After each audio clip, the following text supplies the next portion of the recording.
Now I know that this video is way overdue and many of you have been waiting for my hot take that I have on the CIVIVI Yonder. Designed by Zach Whitmore, who runs the YouTube channel Zach in the Wild. He was one of the content creators for Blade HQ for a while. He absolutely knows his stuff, an amazing guy, really cool. I'll link his channel. I encourage you to go over there, subscribe, follow along on all of his adventures. And he's an awesome dude and designed this Yonder through CIVIVI. Now that makes this a lot harder because I'm not digging this blade for one big reason, big giant reason. But there are so many great aspects to the blade. So I'm going to highlight what those are, but what is that one drawback that has relegated this pocket knife to the shelf and not to the pocket for me? If you're new to the channel, welcome. Thanks so much for hanging with me. I'm Aaron. This is Gideonstactical.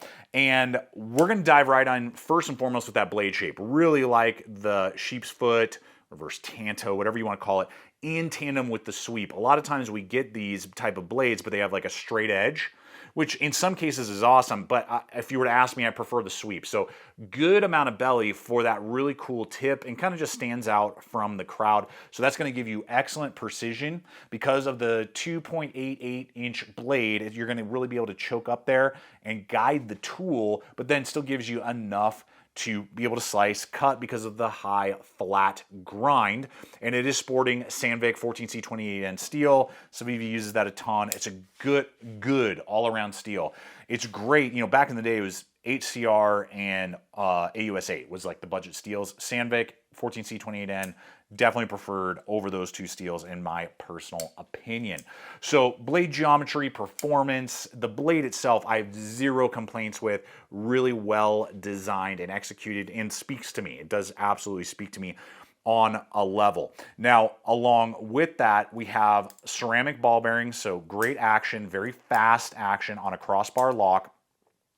And that's one of the first things that I really connect with as well, that I think is a little bit different than some of the other crossbars that we see, is that the honeycombing on the bar is really well done. So it's got traction, but it's smooth. I don't know how else to describe that. So it stands off. You can grab it. You're not going to slide off of it. It's got a good size for the size of knife stop bar right there. And then the action, just really smooth. You never even have to touch the thumb studs. The thumb studs are ambidextrous, very easy to engage if you wish. So everything that you would want. And then you got G10 handles, and I don't know, they might even have, I think they have like a wood handle version right now as well.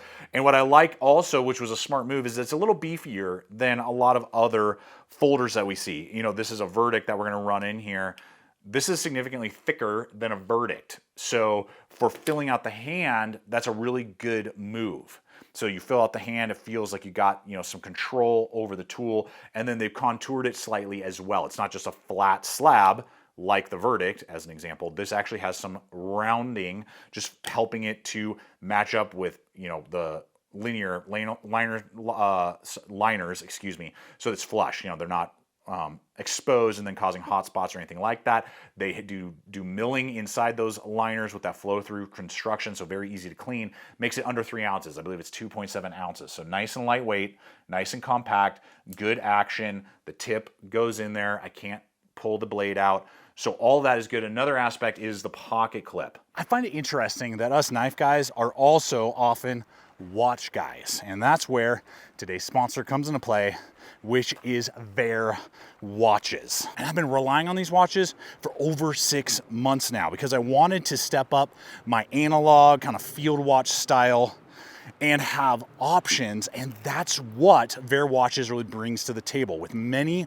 of those timepieces being assembled right here in the USA. You can choose between Ameriquartz, solar, or automatic power sources. So lots of variety there, with a screw down crown giving you down to 100 meters waterproof capability, and a sapphire crystal over that face, which is way more scratch resistant than those cheap polymers of more inexpensive options you may find. And then finally, they're quick change wristbands. So you can have a more heavy duty band for times out on the trail, but then you can swap it for something more classy when you're out with your girl. There is the perfect option to kick up your timepiece game. So guys, I'm gonna have a link popping up in the description box below. I invite you check it out, explore, see what capabilities and options they bring to the table so that you can be on time for all of your adventures. They did the little plate and they have updated the pocket clip compared to a lot of other CIVIVI pocket clips. This is a massive improvement.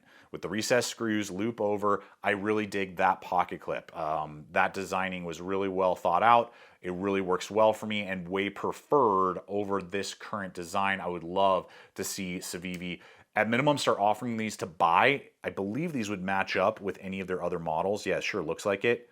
So it'd be great for those who want to swap these out, offer, you know, the metal looking ones and then the blackout versions. I would swap all of my CIVIVIs over this pocket clip versus this one. Leave a comment below on what you think between those two, and especially if you already own the Yonder, do you like that pocket clip or not? But I think that was a really well thought out option. And the plate there is just a nice little touch, you know, that we don't always see on certain other models, and especially at the value. And I'll just hit that really quick before we get into the one attribute that is holding me back on this model. The value is excellent as well. I think it actually won like best value. So, I mean, this blade has won a lot of awards, and I'm kind of probably the outlier on why I'm not carrying and using the blade very often when I hit what that is.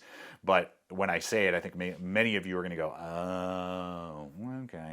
But under 60 bucks currently. Under 60 bucks for this model. CIVIVI hooked me up with this model as a sample. They did not pay. They did not sponsor this video in any way, shape, or form. But I always keep it real in every single video with you guys, showing good and bad in a design, regardless if it was sent to me or not. So, yeah, under 60 bucks. I'll have links to all the affiliate networks I partner with that you guys can check out if my hang up is something that you are not hung up on. So, up to this point, zero complaints, zero issues. I mean, maybe a little bland color combo, so it would have been cool to get some different colors or to see some new colors coming in soon would be really cool and fun, just to get a little bit of variety and more than just like the green and black, you know, that CIVIVI does. So that maybe that would be the other aspect. Now, what about that one issue? Why do I have all these other blades out here? We're gonna get to that in just a second. That means any knife that has about that is usually almost too small for me. Then add to the fact that we have this transition and a shelf means that it almost feels like a 3-fingered knife for me. Now, 3-fingered knives, you know, might be okay sometimes, but for this model, I wish that either they had just kept the full transition or even maybe swept it down a little bit and not transitioned it up, or just extended it like another 1/4 of an inch, and I'd probably be all over this knife. As it stands, I always feel like my pinky is falling off the knife, and so I feel it's not quite 3 fingers, but it's not enough that I can't really purchase the knife the way I want to, even with the kind of beefier handle, all the things. And so if they ever come out with an XL version, Zach, if you see this video, make an XL version. Go 3.5-inch blade and extend the handle. I will be over the moon about this blade.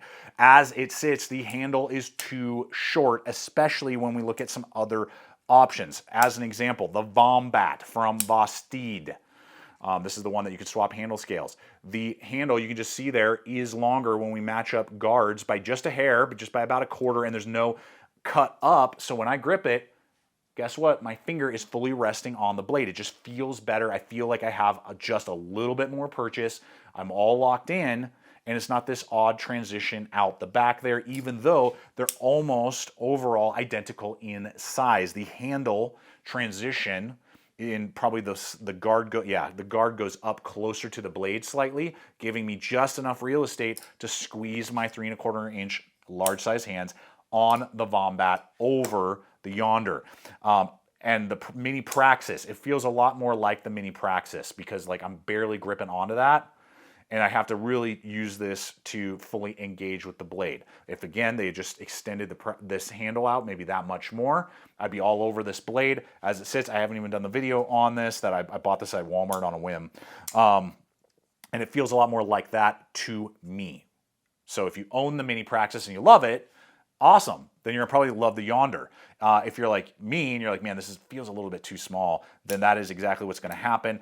And way more prefer blades like the Elementum As you can just see there, it just fills out the hand just enough and I can grab full real estate. And then showing you that, again, you can have small blades, but they brought out the handle just a little bit on that on that Verdict. Even though we're about the same size, I got all day real estate on that back end. I don't feel like I'm falling off. I can really bear down, do what I need to do. I just don't feel like I can do that with this blade. So it's litigated to just really kind of light duty sweeping cuts. And I can't actually use it the way I want to use it. Now, maybe this fits perfectly in Zach's hands, probably does, but that is me and my mileage with large size gloves and, whoops, I thought that was a liner lock, button lock option. So that is me and my mileage on the Yonder. And partly why I haven't gotten around to it is because I used it for a few days and I was like, yeah, I'm not over the moon about the handle length. Every other aspect, excellent, zero complaints. Let's see an XL, and I think I will totally be digging it. But that's me, that's my mileage. Leave comments below what you guys think,